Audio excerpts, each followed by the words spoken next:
2014, 18 ও 24 সালের নির্বাচন প্রক্রিয়া পুলিশকে ভুলে যেতে হবে বলে মন্তব্য করেছেন স্বরাষ্ট্র উপদেষ্টা অবসরপ্রাপ্ত লেফটেন্যান্ট জেনারেল মোহাম্মদ জাহাঙ্গীর আলম চৌধুরী।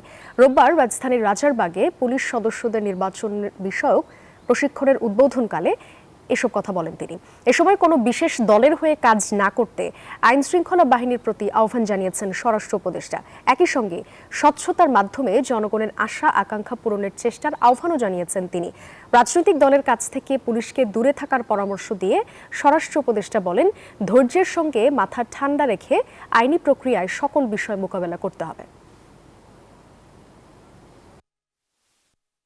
যে নির্বাচনটা কিন্তু শুধু আইন শৃঙ্খলা বাহিনীর উপর নির্ভর করে না, এটার কতগুলি স্টেক হোল্ডার রয়ে গেছে। এটার মধ্যে একটা হলো জনগণ, তারা কিভাবে পার্টিসিপেট করতে চায়। সবচেয়ে বড় স্টেক হোল্ডার যদি বলেন পলিটিক্যাল পার্টি, তারা নির্বাচনটা কিভাবে চাচ্ছে। দেন আছে ইলেকশন কমিশন, তারপরে আছে প্রশাসন, তারপরে আছে আমাদের আইন শৃঙ্খলা বাহিনী। এই ফেব্রুয়ারি মাসে যে নির্বাচনটা হবে, এটা যেন শান্তিপূর্ণ এবং উৎসবমুখর পরিবেশে হয়।